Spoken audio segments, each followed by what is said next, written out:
her though. She's a coach. She's a mentor. She's a mother.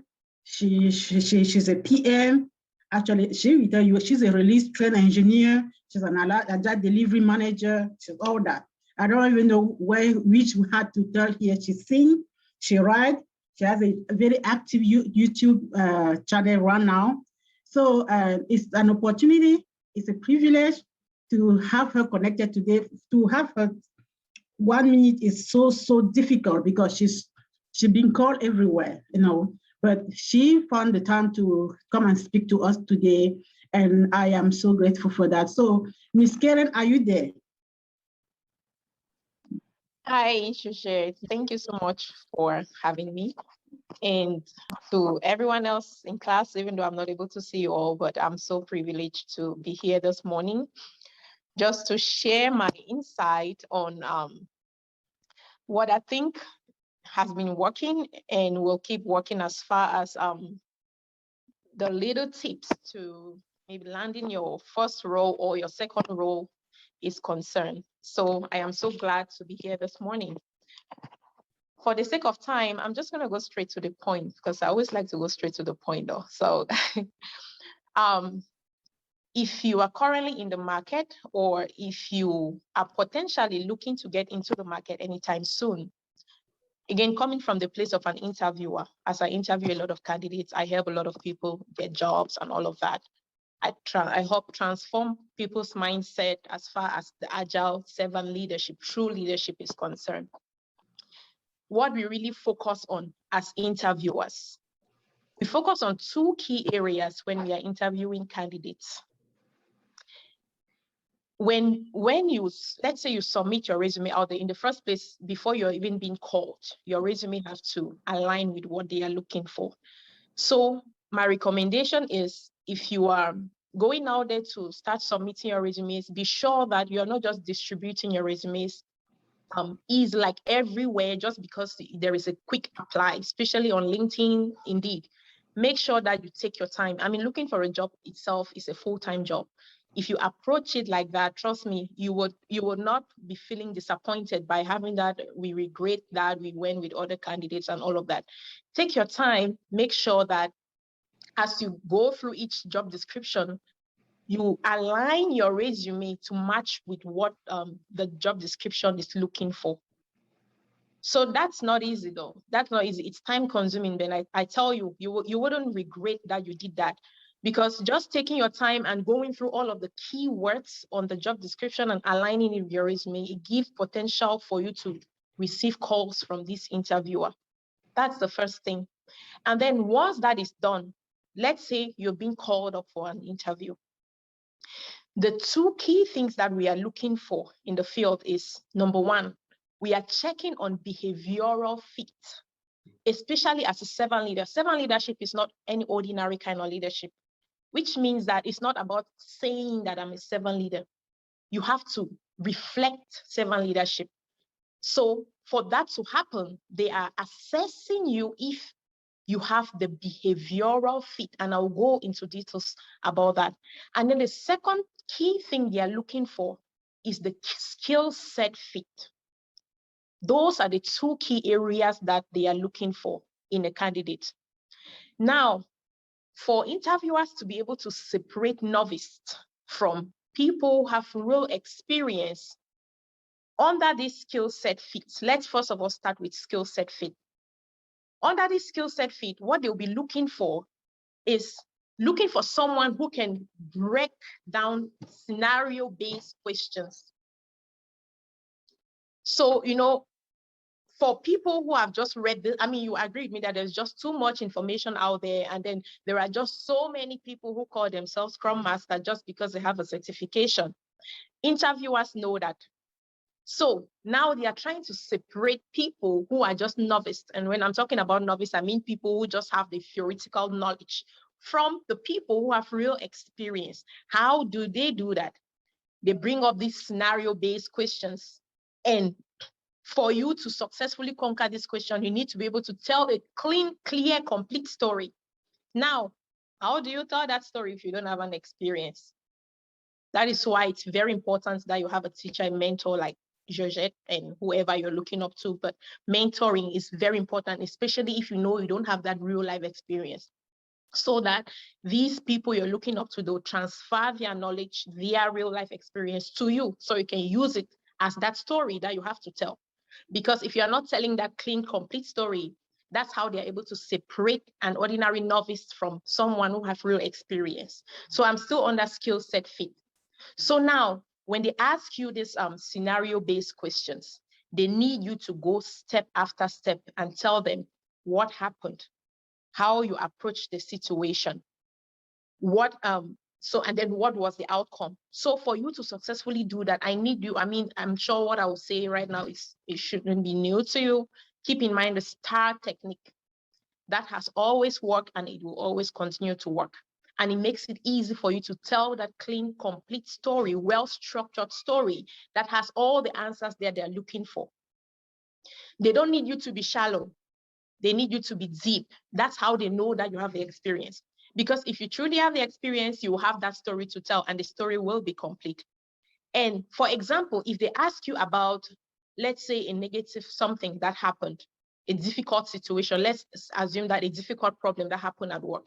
Okay, if you have to address this question successfully, don't just tell the story of the difficult situation. For example, resistance.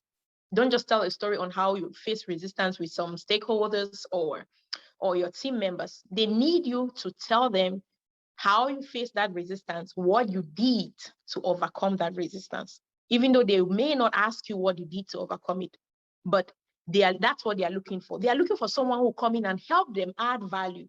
They are not looking for someone who just come and then face problems and then just sit and not do nothing. See, so because before they are even calling for people or looking for candidates, it's because they have problems that they need you to come in and fill that gap. So around skill set, the key takeaway that I need you all to go back with is be sure that you have your complete story and keeping in mind the STAR technique. That's what separates you from just an ordinary novice and someone who have experience.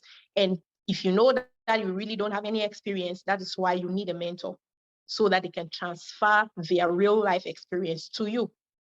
Now, let us look at, okay, before I go to the next point, still on the skill set. What you are saying though, the knowledge matters, the experience matters, but how you say it also make a huge difference. You may be saying all the right things, but now the way you say it makes a huge difference. And that brings us to our next key point that they are looking for, the behavioral fit. Now, under behavioral fit, they are looking for 4 key things. Your attitude.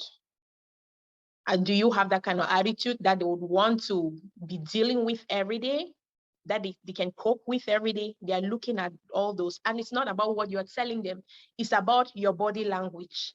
It's about your tone of voice. It's about your facial expression. So out of everything you'll be telling them, the words that you'll be telling them, only 20% matters for them to make that decision. The remaining 80%, they are reading it from your body language, your tone of voice, and your attitude. That's how they are reading all these things. Only 20% of what you're telling them really matters. Trust me. So you have to take that into very seriously. So around attitude, sometimes you go to interview. How do they separate 7 leaders from? They are looking for 7 leaders. They are not looking for managers. They are not looking for bosses. So the words, your vocabulary, that the way you talk, it really makes a huge difference. For example, if they ask you a question and then you're telling a story, you may be tempted to start telling them like what you did, the actions that you took. You may be tempted to start telling them, I told the team members that, I told my stakeholders that. No, as a 7 leader, keep in mind, you are not telling, you are selling your ideas. And for you to show that you're selling your ideas in the way you're answering these questions, the words that you'll be using, your choice of words really matters. That's the vocabulary I'm talking about. So instead of saying that I told my stakeholders, that I told managers, that no, you'll be saying that I suggested, I recommended. Those are the kind of words you're using. So be very careful. That's what makes separate you from a servant leader and an authoritative leader. So you are not selling nothing to nobody. So for you to sell your idea, it means that you have to suggest it. You have to recommend it, which means that they have an option to either take it or leave it. And you should always come from a place of not pushing things down their throat, like, oh, Agile says we should do this, so that's what we have to do. No. So you're coming from a place of you're suggesting these things, you're recommending it, and they have an option to take it or leave it. So how do you influence them to take it? Because you want them to take it. So how do you influence them to take this idea without coming out as to be too pushy? You are putting it out there as an experiment. Very important. So that's what you'll be telling your interviewers. You suggested this point, and when they were feeling reluctant, you ask them to just try it as an experiment. That means you're giving an open window that if this doesn't work, they can always drop it. But if they try it like 2-3 times, if it works, and then it's win for you all, which means that at the end of the day, you're not losing. You're either winning or you're either learning. So those are the words that you'll be using when you're answering these interview questions. I tell you, if you take everything as far as the knowledge is concerned that your teacher is teaching you here, and you use these words to answer those interview questions, reflecting the knowledge that you've gathered from the teacher, there's no way you will not get this interview. So be mindful of your vocabulary. That's what makes you a servant leader. That's what separates you from a servant leader from an authoritative leader. And then another key thing, which is the most important, before I'll go ahead to highlight the other key factor under behavioral fit, it's the passion. Remember, there is something that passion cannot be bought. You can buy knowledge. You can pay your teacher to give you that knowledge. You can go take all the trainings in the world, but passion, you cannot buy passion. And the people that usually give up when it's hard, because I mean, in the real life, trust me, the challenges are real though. The challenges are real. They are looking for someone who can sustain the challenges. And people who successfully do that, I mean, these things have been proven time and again, are people who are passionate about what they are doing. Which means that you don't care about your own self though. You don't care about taking the credit. You care only about how do I deliver value? How do I make my team happy? How do I make these people see the goodness in this Agile? That's the passion we are talking about. And the way you answer your interview question, trust me, it tells these people if you have that passion or not. So for example, if they ask you how you came about, how you came into Scrum in the first place, because these people, they know that Scrum is not like a real defined curriculum in schools before though, even though now it's becoming a thing. They know that. So they know that you must have come from somewhere before coming into this Scrum. So they usually love to ask this question. Now, the answer you tell them will let them know if you're truly passionate about what you're doing, or you're doing it just because everyone is doing it, or you're doing it just because you think they pay well, or you're doing it just because you want to fit in that environment. This answer is very important. This is the perfect opportunity where you want to reflect that passion. You're telling them that it's something that you truly believe in. You believe in the Agile way of working. You have seen it work. I mean, even in your home, you're connecting, the way you talk to them, you will tell them if you're passionate. So be sure, even if truly you don't have that passion, fake it. Fake that passion, but why should you fake it? Because Agile is beautiful. Seriously, Agile is so beautiful. So be sure that you're reflecting passion, because out of, let's say if they have 5 candidates and then you are the third to the most qualified, the other people just have like 100% experience, and you reflect that passion even with 70% experience, they'll take you. Because they know that with the passion, you can always learn anything. You will be quick to learn anything. And you will deliver value because you have that passion. And if you have that passion, you will care for your customers, you will care for your team. So be very sure that you're reflecting passion. Another thing under behavioral fit is confidence. Confidence is very important. You may be saying all the right things, but if you don't have that self-confidence, it's showing. And for you to face these leaders, they need someone who is strong. They need someone who can stand the test of time, especially facing all these leaders, because these leaders are not easy to do it, to be honest with you. But if you have confidence in yourself, even when you're saying the wrong thing, in your confidence, they'll believe you. They'll believe you. So I know it's easier said than done, though, that have confidence. Everybody says have confidence. It's easier said than done. But for you to successfully overcome your overwhelmness or nervousness, because that thing is an enemy, you have to consciously talk to yourself. When you feel that you're getting nervous, there are a lot of information out there. Go to YouTube, check on the ways you can overcome nervousness. Because these things are real, though. They are real. Check on, take deliberate steps to overcome your nervousness. Talk to them like you have confidence in what you're saying. Even when you're reflecting passion, you're reflecting confidence, the mistakes that you will be making in the things you'll be saying, they will not notice, or they will really barely notice them. That's what will sell you. I tell you. So when you go for your interview, make sure that you're reflecting confidence. And for you to overcome this nervousness, which is real, talk to yourself. When you find yourself talking too much, I know, especially a lot of us Africans, I don't know your audience, if they are more of Africans, I don't know. We have this tendency of talking like we are fighting. For some reason, that's just natural for us. So have this in mind. Make conscious effort to overcome this. In that interview, take your time. These people have carved out this time to talk to you. Don't rush it. Don't rush it. But at the same time, you want to find a balance. So you don't talk too much, take so much time that will be becoming boring. No, just find a balance. Make sure that you're giving them the information that they want to receive. So that confidence is very important. Talk to yourself, making sure that you're overcoming that nervousness. If you find yourself talking too much, you take a deep breath and then you come again. Sometimes some techniques that I use to overcome nervousness when I'm right in front of some kind of audience is I just let them know that right now, please, I am nervous. So if you would bear with me, trust me, they'll understand. And that alone helps you calm down. Say it out. Say it out. And then another thing too is your ability to learn. There may be times when they ask you a question and truly you don't have a clue. Maybe you've never heard of that at all.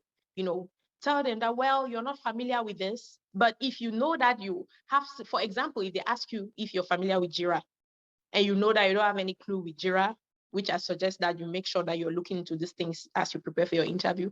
Tell them that, well, you are not very familiar with Jira, but you're very solid with Azure DevOps. Tell them something like that, because they know that if you know Azure DevOps, you will be quick to learn Jira.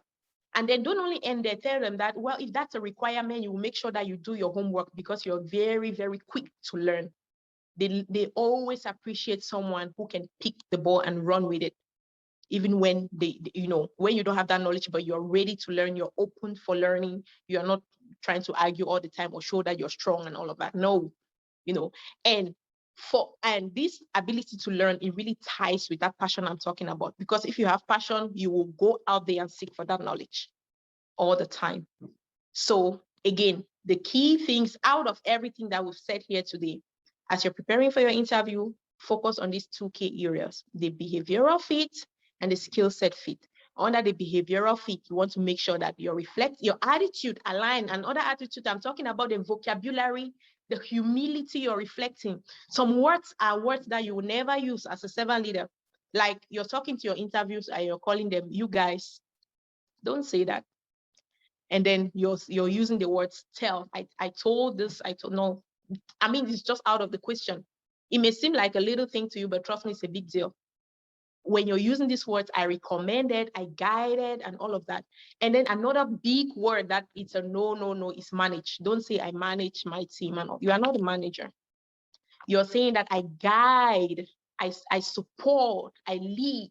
These are the words you're using. So avoid, in fact, just take out management from your vocabulary.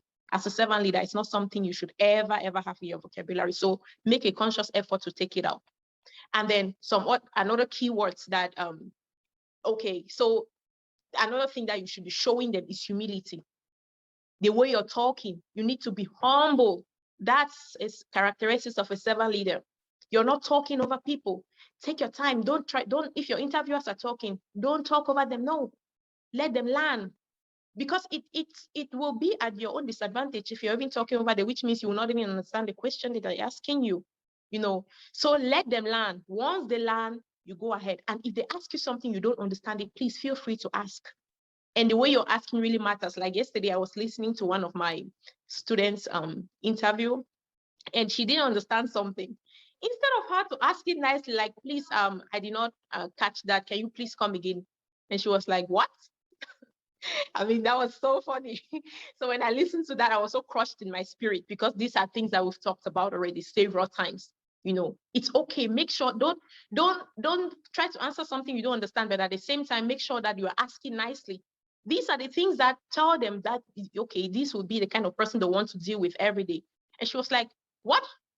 What did you say? And all of that. I mean, it was so funny. That's not a servant leader. That's just not a servant leader. Yeah, so be very careful the words that you use. Be humble in your spirit. It will reflect to them, you know. So yeah, so in summary, that's all what I have to tell you today. And trust me, for you to finally get to that point, there are two key things that you have to do. You cannot not be committed and then you want a result. It's just not going to work. It's just as simple as that. These 5 Scrum values that we all talk about every day: commitment, focus, openness, courage, and all of these things. It's not just for your team, it's for you as well. It starts from you. You have to be that example, which means that all of these things should be your life, your real self. That's what builds that passion in you. You have to be committed in learning what, I mean, I'm not sure the course you're taking right now, but be committed. There's no way you'll be committed and then you follow simple direction. You don't make it. There's just no way. You will. So take what you're doing very seriously. This field is sweet. I wouldn't lie to you. It is sweet. When you finally get into it, the good news is that every day you want to learn more. You get up from your bed, you're so passionate and want to go find out how to better help your team. And by doing that, you gain satisfaction that you're helping people, adding value. It's everything. So that's all I would have to say. I mean, I have so much to say, but for the sake of time,